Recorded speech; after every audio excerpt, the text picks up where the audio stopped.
CPI senior నేత సురవరం సుధాకర్ రెడ్డి కన్నుమూశారు. Hyderabad గచ్చిబౌలిలోని care ఆసుపత్రిలో చికిత్స పొందుతూ తుది శ్వాస విడిచారు. 1998, 2004లో లోక్సభ ఎంపీగా గెలిచిన సురవరం సుధాకర్ రెడ్డి 2012 నుంచి 2019 వరకు జాతీయ ప్రధాన కార్యదర్శిగా పనిచేశారు. సురవరం సిపిఐలో అంచెలంచెలుగా ఎదిగారు. సురవరం సుధాకర్ రెడ్డి రాష్ట్ర కార్యదర్శి నుంచి జాతీయ ప్రధాన కార్యదర్శిగా పనిచేశారు. సురవరం మరింత అప్డేట్స్ అందించేందుకు మా ప్రతినిధి కిరణ్ సిద్ధంగా ఉన్నారు. కిరణ్, బలరాం, సిపిఐ పార్టీ అగ్రనేత మాజీ జాతీయ ప్రధాన కార్యదర్శి సురవరం సుధాకర్ రెడ్డి కొద్దిసేపటి క్రితం ఓ ప్రైవేట్ హాస్పిటల్లో చికిత్స పొందుతూ కన్నుమూశారు. గత కొన్ని రోజులుగా ఆయన తీవ్ర అనారోగ్య సమస్యతో బాధపడుతున్నారు. తాజాగా ఆయన ఇటీవల పార్టీకి సంబంధించిన కార్యక్రమాల్లో కూడా పాల్గొన్నారు. కానీ గడిచిన కొద్ది రోజులుగా అనారోగ్య కారణాలతో ఆయన ఆసుపత్రికే పరిమితమయ్యారు. తాజాగా కొద్దిసేపటి క్రితం ఇటు గచ్చిబౌలి కేర్ హాస్పిటల్లో తుది శ్వాస విడిచారు.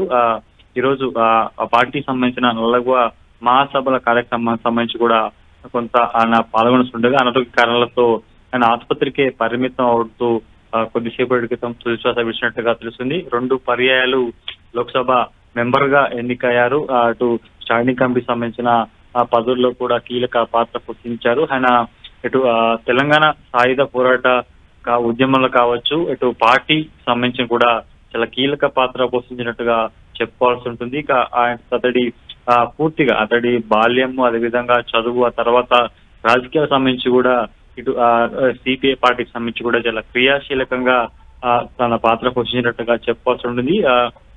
ముఖ్యంగా 2012 సంబంధించి కూడా 21వ పార్టీకి సంబంధించిన జాతీయ ప్రధాన కార్యదర్శిగా ఆయన ఎన్నికారు.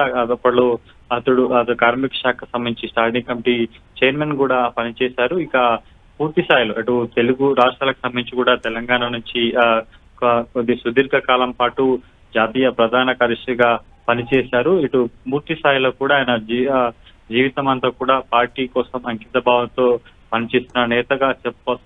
కానీ గడిచిన కొన్ని ఏళ్లుగా అతడు కొంత అనారోగ్య సమస్యతో బాధపడుతున్నారు. ఇటీవల కాలంలో అతడి అనారోగ్య సమస్యలు కొంత పూర్తిగా రెట్టించడంతో కూడా ఆయన గత కొద్ది రోజులుగా ఇటు హాస్పిటల్కి పరిమితమైన పరిస్థితి కనిపిస్తుంది. తాజాగా కొద్దిసేపటి క్రితం తుది శ్వాస విడిచినట్లుగా మనకి సమాచారం అందింది.